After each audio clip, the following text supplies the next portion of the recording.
नमस्कार मेरे प्यारे साथियों, आप सभी का स्वागत है आपके अपने YouTube channel Sai online classes में। दोस्तों, मैं जैसे कि हिंदी के प्रैक्टिस सेट करा रहा हूँ आप लोगों को, जो कि सभी प्रीवियस ईयर्स के क्वेश्चन हैं। चलिए आज इसका नया सेट स्टार्ट करते हैं। इस सेट का पहला क्वेश्चन आपके सामने है, आप लोग इसका आंसर देना है आपको। तो देखिए, इसका पहला क्वेश्चन है, वह दीपशिखासी शांत भाव में लीन। इस वाक्य में अलंकार बताना है, कौन सा अलंकार प्रयोग किया गया है। मालोपमा, उत्प्रेक्षा, सांग रूपक या रूपक। तो देखिए, इसमें बड़ी आसानी से हम पहचान सकते हैं। पहचान चिन्ह भी दे रखा है और जिस पहचान चिन्ह से इन्होंने ऑप्शन दिया है वो ऑप्शन भी इसमें एक ही है। तो देखिए, इसका जो करेक्ट आंसर है वो ऑप्शन नंबर ए है, मालोपमा अलंकार। माल उपमा अलंकार, ऑप्शन नंबर ए सही है। क्वेश्चन नंबर 2, अचल दृढ़ हो उठते चंचल, चपल पग हो जाते अबिचल। इस पंक्ति में प्रयुक्त अलंकार बताना है। भ्रांतिमान, उपमा, विरोधाभास या संदेह। तो इसका करेक्ट आंसर क्या होगा। तो देखिए, इस क्वेश्चन नंबर 2 का जो करेक्ट आंसर है वो ऑप्शन नंबर सी है। अगर आपको लग रहा हो कि मैं आंसर का जल्दी बता रहा हूँ तो आप वीडियो को रोक सकते हैं। क्वेश्चन जैसे आए क्वेश्चन को वीडियो को रोकें। यदि आप, वैसे मैं थोड़ा टाइम दूंगा, अगर लेकिन फिर भी आपको लगता है कि जल्दी बता रहा हूँ तो आप वीडियो को रोकना, आंसर सोचना, फिर वीडियो शुरू कर सकते हैं।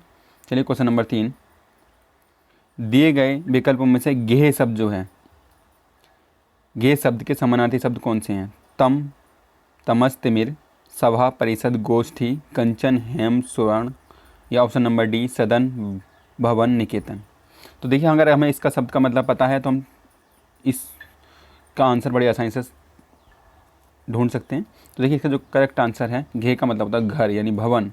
ऑप्शन नंबर सी, सदन, भवन, निकेतन, ये इसके समानार्थी शब्द हैं। क्वेश्चन नंबर 5, सीधे के सी में जो है स्वर्ण के हैं तीनों। क्वेश्चन नंबर 4 देखिएगा, बात का धनी होना, इस मुहावरे का सही अर्थ क्या होगा। निस्वार्थ होना, वायदे का पक्का होना, बात को मानने वाला या सच्चा होना। तो देखिए, इस जो क्वेश्चन का करेक्ट आंसर है क्वेश्चन नंबर 4 का, वो ऑप्शन नंबर बी सही है, वायदे का पक्का होना। ऑप्शन नंबर बी इसका बिल्कुल राइट है, वायदे का पक्का होना। चलिए, क्वेश्चन नंबर 5 देखते हैं। क्वेश्चन नंबर 5 में दिया है, इनमें से कौन से शब्द का अर्थ हिंदी और अंग्रेजी में भिन्न है, यानी हिंदी में अलग है और अंग्रेजी में अलग है। तो बताइए, इसका जो करेक्ट आंसर क्या होगा। लूट, डोंगरी, ढग मतलब ठग या अवतार। तो क्वेश्चन नंबर 5 का जो करेक्ट आंसर है ऑप्शन नंबर बी है, डोंगरी। डोंगरी इसका करेक्ट आंसर है, क्योंकि डोंगरी हिंदी में कहते हैं पहाड़ी। हिंदी में इसका अर्थ होता है पहाड़ी और अंग्रेजी में होता है इसका अर्थ मोटा सूती कपड़ा। डोंगरी शब्द का जो मतलब है अंग्रेजी में वो है मोटा सूती कपड़ा और हिंदी में है इसका पहाड़ी। तो इसका ऑप्शन नंबर बी सही है। क्वेश्चन नंबर 6 देखते हैं, ऐसे कौन से शब्द हैं जिनका प्रयोग स्त्रीलिंग और पुल्लिंग दोनों रूपों में एक सही होता है। अशोक, आम, हिमालय, विंध्याचल, राष्ट्रपति, प्रधानमंत्री। ऑप्शन नंबर डी दिया है इन्होंने, रविवार और सोमवार। तो देखिए, इसका जो करेक्ट आंसर है वो ऑप्शन नंबर सी है, क्योंकि ये दोनों पद के नाम हैं। दोनों ही पद के नाम हैं और पद के नाम स्त्रीलिंग और पुल्लिंग ये कॉमन होते हैं, कॉमनली। तो देखिए, क्वेश्चन नंबर 6, 7, यक्ष देवों की एक होती है, रिक्त स्थान बताना है, क्या आएगा इसमें। प्रकार, किस्म, कोटि या रूप। यक्ष देवों की क्या होती है, किस्म होती है, प्रकार होता है, कोटि होता है या रूप होता है। देखिए, इसमें ऐसा था कि क्वेश्चन में आंसर जो थे डबल दे दिया था, मैंने उस डबल आंसर को ख़त्म कर दिया, इसमें आंसर मैंने एक कर दिया। अब ये क्वेश्चन आपके सामने बिल्कुल राइट है। देखिए, इसका जो करेक्ट आंसर है वो ऑप्शन नंबर सी है, यक्ष देवों की एक कोटि है। यहाँ पर एक ऑप्शन नंबर बी में जो मैंने किस्म चेंज कर दिया, यहाँ पर जाति लिखा हुआ था, जाति भी सही हो जाएगा और कोटि भी सही है, तो इसलिए मैंने एक ऑप्शन इसका चेंज कर दिया था ताकि आप लोगों को इसका आंसर देने में दिक्कत ना हो, आंसर एक दे सकें आप। तो देखिए, क्वेश्चन नंबर 7 का सी है। क्वेश्चन नंबर 8 देखिए, निम्नलिखित में से हजारी प्रसाद द्विवेदी द्वारा निबंध कौन सा है जो कि हजारी प्रसाद द्विवेदी द्वारा रचित है, लिखा है। बुढ़ापा, उत्सव, कुटज या कुछ। तो देखिए, जो हजारी प्रसाद द्विवेदी का जो निबंध है वो ऑप्शन नंबर सी है, कुटज। इसमें बाल साहित्य के बारे में वर्णन दिया गया है थोड़ा। क्वेश्चन नंबर 9, दिए गए 4 वाक्यों में से गलत वाक्य की पहचान करनी है आपको। कुत्ता भौंक रहा है, नदियाँ गा रही हैं, कोयल कूक रही है, घोड़ा हिल ना रहा है। इसमें ये देखना है कि अशुद्ध मतलब जो गलत है, मतलब अशुद्ध वाक्य जो है वो क्या है, ए बी सी या डी। तो देखिए क्वेश्चन नंबर 9 का जो करेक्ट आंसर है वो ऑप्शन नंबर बी है, नदियाँ कल कल करती हैं। नदियाँ गाती नहीं, नदियाँ कल कल कर रही हैं, तब सही होता। कुत्ता, यहाँ पे देखिए ये क्वेश्चन में भी मिस्टेक दे रखी थी, यहाँ पर कुत्ता का जो ऑप्शन नंबर ए है ये भी गलत दे रखा था उन्होंने। चलिए क्वेश्चन नंबर 10, समझौता करना। जो समझौता करना ये शब्द है, मतलब मुहावरा है, इस मुहावरे का सही अर्थ क्या होगा? तो देखिए इस मुहावरे का सही अर्थ क्या है, खाई पाटना, मुंह की खाना, पीठ ठोकना या कान भरना। तो देखिए क्वेश्चन नंबर 10 का जो करेक्ट आंसर है ऑप्शन नंबर ए है, खाई पाटना। कहते हैं ना अगर झगड़ा हो जाता है आपस में, तो उससे समाप्त करने के लिए समझौता किया जाता है। कहते हैं ना कभी कभी हम कहावत में जो लोग होते हैं बुजुर्ग लोग, वो कह भी देते हैं चलो खाई पाटो, इस बात को ख़त्म करो यहीं। क्वेश्चन नंबर 11 आपके सामने, यदि बारिश होती तो सूखा ना पड़ता। इस वाक्य में कौन सा काल का कौन सा रूप है? संदिग्ध भूतकाल, हेतु हेतु मद भविष्य काल, संभाव्य भविष्य काल या हेतु हेतु मद भूतकाल। बड़े सोच का आंसर देना है। देखिए इस जो क्वेश्चन 11 नंबर का करेक्ट आंसर है मैं आपको बता देता हूँ। तो इस क्वेश्चन का जो करेक्ट आंसर है ऑप्शन नंबर डी है। अब देखिए मैं इसके बारे में थोड़ा सा बता दूँ। हेतु हेतु मद भूतकाल कहाँ होता है? जहाँ क्रिया भूतकाल में होनी थी लेकिन किसी कारणवश वो क्रिया नहीं हो पाई, तब वहाँ हेतु हेतु मद भूतकाल होता है। क्वेश्चन नंबर 12, कोप और रोष किस शब्द के समानार्थी शब्द हैं? मोद, हर्ष, आनंद, क्रोध। ए बी सी डी में से कौन सा करेक्ट है आपको बताना है। कोप और रोष के जो समानार्थी शब्द हैं वो बताना है। देखिए कोप भी हमारा क्रोध का है और रोष भी क्रोध का, ऑप्शन नंबर डी इसका सही है। क्वेश्चन नंबर 13, निम्नलिखित में से कौन सा शब्द एक वचन है? आंसू, प्राण, दर्शन, आकाश। क्वेश्चन नंबर 13 का करेक्ट आंसर क्या होगा? चलिए मैं इसका आंसर बता देता हूँ आपको। इसका करेक्ट आंसर है ऑप्शन नंबर सी, आकाश। अब देखिए 3 शब्द जो हैं आंसू, प्राण और दर्शन, ये तीनों शब्द हमेशा बहुवचन में प्रयोग होते हैं। चलिए क्वेश्चन नंबर 14, दिए गए विकल्पों में से काया शब्द का समानार्थी शब्द कौन सा है? चक्षु, तम, तरु, गात। क्वेश्चन नंबर 14 का करेक्ट आंसर बताना है आपको, बताइएगा। और जो आंसर आपको पहले से ही पता हो वो आप कमेंट करके पहले ही जवाब दे सकते हैं। मेरे बताने से पहले आप आंसर कमेंट कर सकते हैं। चलिए मैं इसका आंसर बता देता हूँ क्वेश्चन नंबर 14 का। इसका क्वेश्चन नंबर 14 का करेक्ट आंसर है ऑप्शन नंबर डी, गात। क्वेश्चन नंबर 15, हिंदी में रिपोर्टाज विद्या का जनक किसे माना जाता है? बताइए। राजकुमार वर्मा, रामविलास शर्मा, शिवदान सिंह चौहान या नंद दुलारे वाजपेयी। इस क्वेश्चन का करेक्ट आंसर क्या होगा? चलिए मैं इसका करेक्ट आंसर आपको बताता हूँ। इस क्वेश्चन का correct answer option number C, Shivdan Singh Chauhan. इनकी एक रचना थी, इनके द्वारा एक रचना की गई थी लक्ष्मीपुरा, जो कि 1938 में आरंभ हुई थी। इस रचना में इस विद्या का यानी रिपोर्टाज जो विद्या है इसका आरंभ हुआ था यहाँ से। ठीक है, क्वेश्चन नंबर 16 देखिएगा आपके सामने। क्वेश्चन नंबर 16 से और 18 तक ये गद्यांश आ गया। अब हमें गद्यांश पढ़ना है। देखिए मैंने आपको पहले भी बताया है कि गद्यांश जब भी आप पढ़ें तो पहला क्वेश्चन पे एक बार निगाह जरूर मार लें, ताकि एक बार क्वेश्चन को पढ़ दें छोड़ दें, फिर देखिएगा आप गद्यांश पढ़ेंगे तो जहाँ आपको लगेगा कि हाँ मैंने ये क्वेश्चन पढ़ा था, क्वेश्चन में पूछा है, वहाँ पे आप अच्छे से पढ़ लेंगे और एक बार में आंसर आसानी से सॉल्व कर सकते हैं। चलिए क्वेश्चन गद्यांश पढ़ लेते हैं। दूसरों को स्नेह देना और उनका सम्मान करना सामाजिक सफलता का एकमात्र मंत्र है। जीवन में सुख, शांति और उन्नति चाहने वाले प्रत्येक महत्वाकांक्षी को सबसे पहले यही सीख धारण करनी चाहिए। युधिष्ठिर के राजसूय यज्ञ में कृष्ण ने लोगों के स्वागत की जिम्मेदारी ली और बदले में उस यज्ञ के सर्वाधिक पूज्य व्यक्ति माने गए। ईसा मसीह, गौतम बुद्ध, महावीर, महात्मा गांधी जैसे महापुरुषों में रंग मात्र भी अभिमान न था।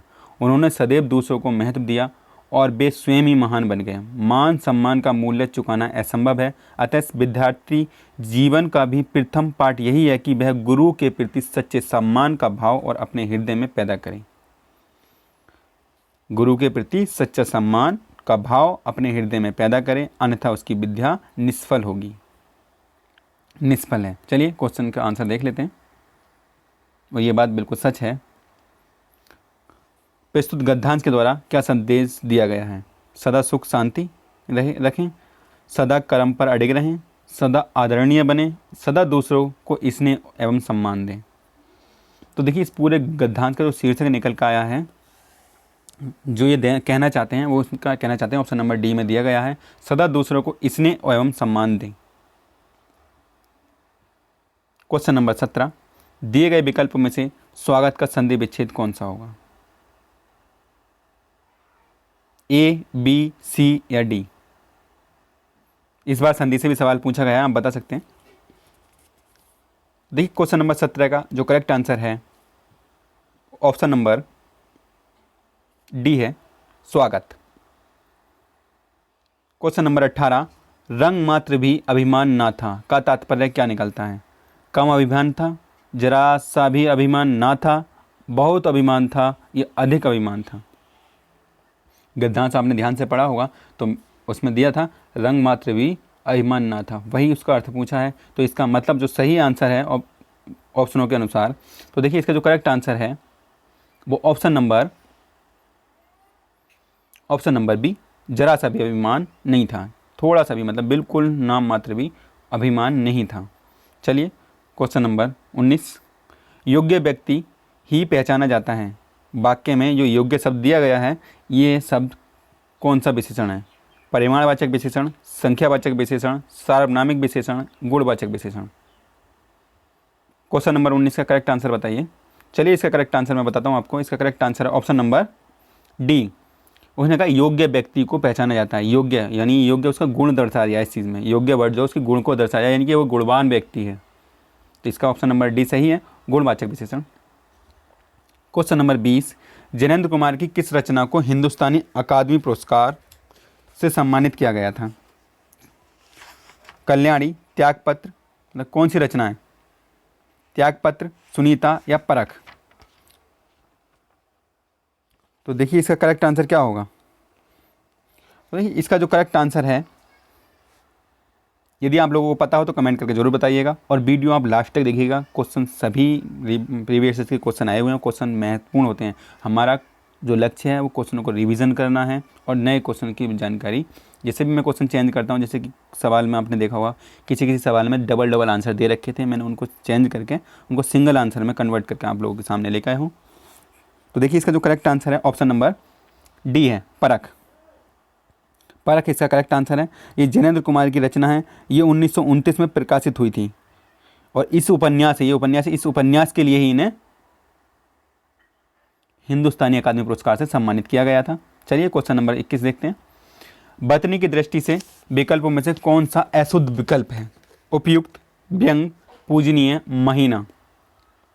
तो देखिए जो इसका जो करेक्ट आंसर है वो ऑप्शन नंबर, बताइए क्या है? चलिए मैं बताता हूँ। इसका correct answer option number B है। बी में जो है ये व्यंग इस तरीके से लिखा नहीं जाता। व्यंग किस तरीके से लिखा जाता है? देखिए व्यंग्य लिखा जाता है इस तरीके से, यह है व्यंग्य। अगर आप लोगों को थोड़ी सी भी अगर मिस्टेक सी लग रही हो तो आप लोग इसका कमेंट करके मुझे बता सकते हैं। व्यंग्य इसी तरीके से लिखा जाता है। चलिए क्वेश्चन नंबर 22 देखते हैं। क्वेश्चन नंबर 22 में दिया गया है, दिए गए विकल्पों में से संधि शब्द का विलोम शब्द बताना है आपको। सरस, सुगम, सार्थक या विग्रह? तो देखिए संधि शब्द का बताना है।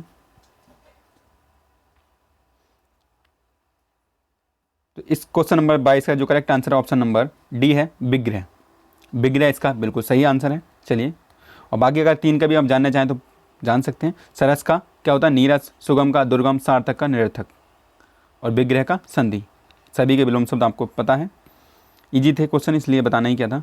क्वेश्चन नंबर 23 देखिएगा, जिस वाक्य समूह में एक वाक्य हो, मतलब एक वाक्य खाली स्थान, इन 4 शब्दों में से आपको 4 ऑप्शन है, इनमें से एक शब्द उठा के यहाँ लगाना है, हो और अन्य वाक्य उसके, फिर खाली स्थान, उसे मिश्र वाक्य कहते हैं। यानी मिश्र वाक्य की आपको परिभाषा याद हो तो आप इसे आराम से फिल कर सकते हैं, यानी भर सकते हैं।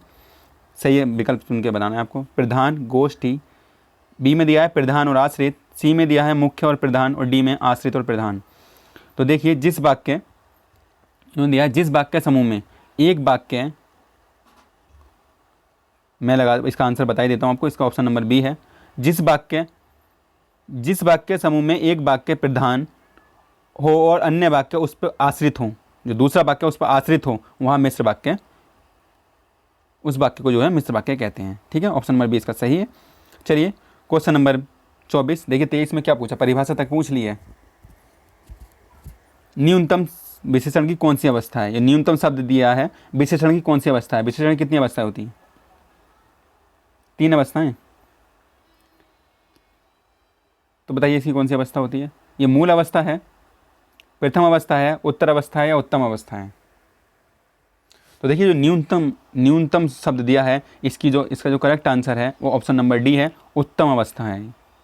और इसकी मूल अवस्था में क्या होता, मूल अवस्था होता तो ये होता न्यून। अब अगर हमें उत्तर अवस्था बनानी हो तो न्यूनतर लगा देते हैं, न्यूनतर, ये इसकी उत्तर अवस्था हो जाती। चलिए क्वेश्चन नंबर 25, क्वेश्चन नंबर 25 में दिया है, हिंदी के सफलतम उपन्यासों में से गिना जाने वाला आपका बंटी की उपन्यासकार कौन है? मन्नू भंडारी, कृष्णा, मृदुला गर्ग, या चित्रा मुदगल? क्या होगा इसका करेक्ट आंसर? ये क्वेश्चन वैसे चर्चा में रहा भी था उस टाइम, काफ़ी पीछे भी पूछा था, जिस टाइम ये पेपर आया क्वेश्चन था तो उस टाइम इसके बारे में सेंटर पर जो क्लासें चली थी उसके बारे में बताया भी गया था। तो देखिए जो इस क्वेश्चन का जो करेक्ट आंसर है वो ऑप्शन नंबर ए है, मनु भंडारी। क्वेश्चन नंबर, अगर आपको इस क्वेश्चन पर डाउट हो क्वेश्चन नंबर 25 पे, तो आप लोग मुझे बता सकते हैं, अपनी राय भी दे सकते हैं। ऐसा ज़रूरी नहीं, अगर कंफ्यूज हो तो अगर आपको लग रहा हो कि गलत हो तो आप नेट पे चेक करिएगा, इसका करेक्ट आंसर यही है।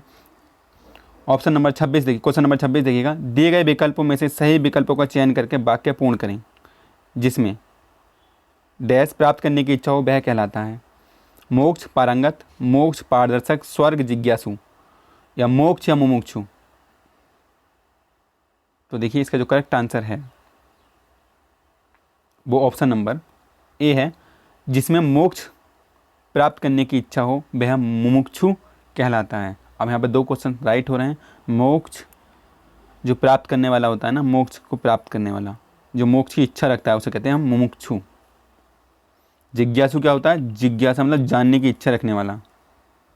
क्वेश्चन नंबर 27, भ्रांतिमान अलंकार का उदाहरण निम्न में से कौन सा है? ए, बी, सी, 4 ऑप्शन है, चारों में से कौन सा करेक्ट होगा? चलिए मैं इसका पढ़ भी देता हूँ। इसमें दिया है शीतल चंदन चंदे लगे जरावन गात, और ऑप्शन नंबर बी में है सोहत ओढ़त पीत पट श्याम सलोने गात। सी में दिया है नाक का मोती अधर की कांति से बीज दाड़िम का समझकर भांति से। डी में उदित उदयगिरी मंच पर रघुबर बाल पतंग। तो भ्रांतिमान कौन सा है इसमें? ऑप्शन नंबर सी है, सही है, इसमें सी इसका बिल्कुल करेक्ट आंसर है। क्वेश्चन नंबर 28, दिए गए विकल्प में से उदय शब्द का विलोम शब्द बताना है। विलोम शब्द बताना है आपको इसका। अस्त, अंत, आदि या मंद? उदय का अस्त होता है, ऑप्शन नंबर ए सही है। क्वेश्चन नंबर 29, विग्रह की दृष्टि से दिए गए विकल्पों में से कौन सा विकल्प अनुचित है? वन में वास, देश पर निकाला, चंद्र का प्रकाश, जल की धारा? तो क्वेश्चन नंबर 29 का जो करेक्ट आंसर है वो है ऑप्शन नंबर बी, देश से निकाला होता है, देश पर निकाला यानी देश से निकाला। तो ऑप्शन नंबर बी इसका बिल्कुल सही है। क्वेश्चन नंबर 30 देखिएगा, देश में राजनीति के प्रति लोगों की खालिस्तान को देखते हुए 25 जनवरी को देश में मतदाताओं को खालिस्तान, फिर इसके बाद बताइएगा कौन सा करेक्ट आंसर है इसका? इसका करेक्ट आंसर क्या होगा आप लोग पढ़ सकते हैं, पूरा आपके सामने स्क्रीन के सामने पूरा क्वेश्चन आराम से पढ़िएगा और फिर इसका आंसर दीजिएगा। आप वीडियो को रोक सकते हैं। तो देखिए इसमें करेक्ट आंसर क्या होगा, मैं बता देता हूँ। इसका correct answer option number D है। इसमें इसका पूरा वाक्य बना के पढ़ते हैं। देश में राजनीति के प्रति लोगों की उदासीनता को देखते हुए 25 जनवरी को देश में मतदाताओं को जागरूक करने के लिए राष्ट्रीय मतदाता दिवस मनाए जाने का संकल्प लिया गया। तो देखिए इससे हमें ये भी पता लग गया कि मतदाता दिवस कब मनाया जाता है, 25 जनवरी। क्वेश्चन नंबर 31, निम्न में से कौन से शब्दों का विकल्प स्त्रीलिंग में नहीं आता है? पंजाबी बंगाली, सप्ताह महीना, आँख नाक, गंगा यमुना। तो देखिए इसका जो करेक्ट आंसर हमें बताना है कि स्त्रीलिंग में नहीं आता, वो हमेशा पुल्लिंग में होते हैं।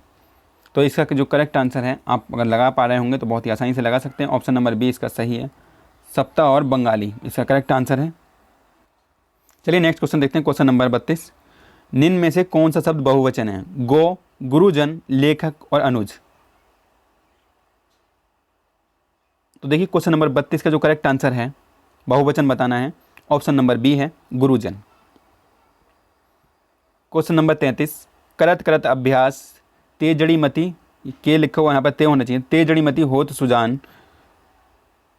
पूरा दोहा लिखा नहीं है, रसरी आवाज जात तेज सिल पर परत निशानी, पूरा दोहा है। इस लोकोक्ति का तात्पर्य क्या है? अनिश्चय में मतलब अनिश्चय में सफलता मिलती है।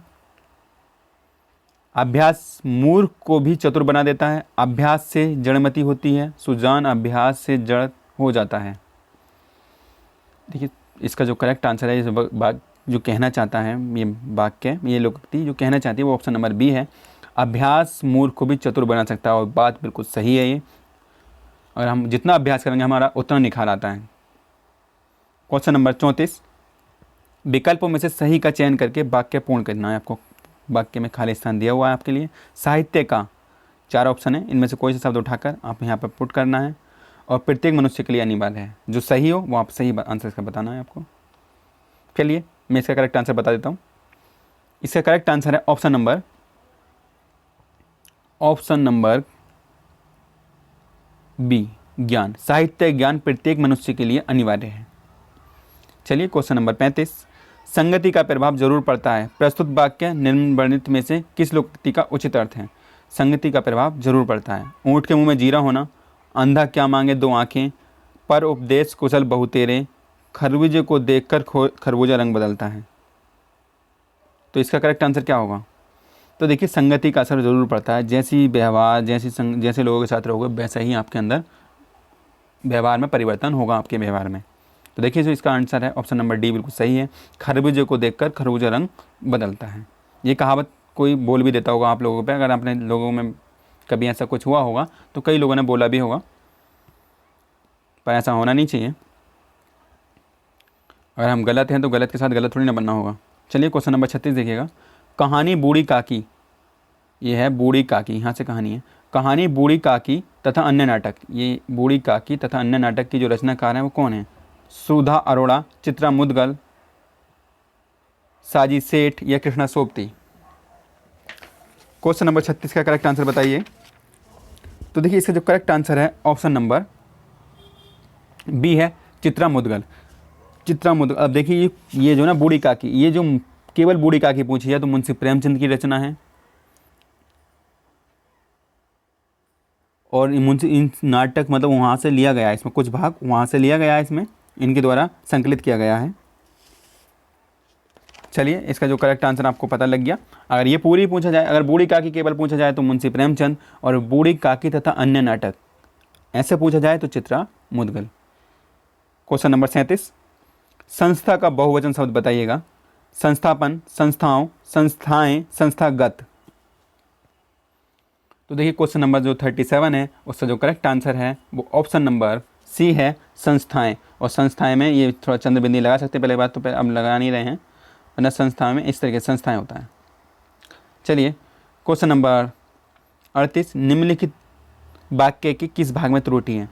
रूस का समुद्र किनारे जमा हो रहे बर्फ इन गोलों का रहस्य क्या है? पढ़ने में भी थोड़ा देखो दिक्कत, जहाँ वाक्य में त्रुटि होगी ना वो पढ़ने में भी थोड़ी दिक्कत सी पैदा होती है। बर्फ के इन गोलों का रूस का समुद्र किनारे ये जमा हो रहे या रहस्य क्या है? तो देखिए जो इसका करेक्ट आंसर है, आप वाक्य पूरा पढ़ेंगे तो लगा सकते हैं। चलो मैं इसका आंसर बता देता हूँ। ऑप्शन नंबर बी है, रूस में होना चाहिए था। रूस में समुद्र किनारे जमा हो रहे बर्फ़ के इन गोलों का रहस्य क्या है? रूस में होना चाहिए था, का नहीं। ठीक है, ऑप्शन नंबर बी सही है। क्वेश्चन नंबर 39, अति काटो बचन कहित के कई। यहाँ के कई वर्ड है, ये के कई, कहित के कई। मानू लौन जरे पर देई, इस पंक्ति में कौन सा अलंकार है? श्लेष, विभावना, यमक, उत्प्रेक्षा। देखिए इसमें पहचान चिन्ह भी दिया हुआ है, आप लोग आराम से लगा सकते थे और लगा भी सकते हैं, देखिएगा इसमें, क्योंकि इसमें अलंकार का पहचान चिन्ह दे रखा है। ये जो है मानू, ये किसका होता है? उत्प्रेक्षा। ऑप्शन नंबर डी इसका सही है। क्वेश्चन नंबर 40, हिंदी की प्रमुख पत्रिका धर्मयुग के संपादक निम्नलिखित में से कौन है? हजारी प्रसाद द्विवेदी, कमलेश्वर, धर्मवीर भारती या प्रेमचंद? इस सेट का ये लास्ट क्वेश्चन है। 40 क्वेश्चन आपके लिए मैं डेली लेके आ रहा हूँ, कोई दिन छोड़ कर मैं, कल मैंने संविधान का डाल दिया था इसलिए मैं हिंदी का नहीं डाल पाया, आज हिंदी का मैं पूरा सेट लेकर आया हूँ आपके लिए। तो देखिए इसका जो करेक्ट आंसर है ऑप्शन नंबर सी है, धर्मवीर भारती। धर्मवीर भारती इसका करेक्ट आंसर है। तो देखिए दोस्तों, ये थे आपके लिए 40 क्वेश्चन। 40 क्वेश्चन मैं आपके लिए लेकर आया था, आपने सॉल्व कर भी लिए होंगे। आपने जितने 40 में से कितने आपके सही गए हैं वो आप कमेंट करके मुझे बता सकते हैं, और किसी क्वेश्चन पर डाउट हो तो वो भी आप कमेंट में मुझे अपनी राय दे सकते हैं। और दोस्तों, अगर ये वीडियो आपके लिए हेल्पफुल हो, लाइक हो, तो अगर हेल्पफुल लगे तो आप लाइक करें, शेयर करें और चैनल को सब्सक्राइब करें। नमस्कार। और इसकी PDF आप टेलीग्राम चैनल से डाउनलोड कर सकते हैं, और टेलीग्राम चैनल का लिंक मैंने इस वीडियो के डिस्क्रिप्शन में दे रखा है, और व्हाट्सएप ग्रुप भी है, वहाँ से आप जुड़ जाइए। नमस्कार।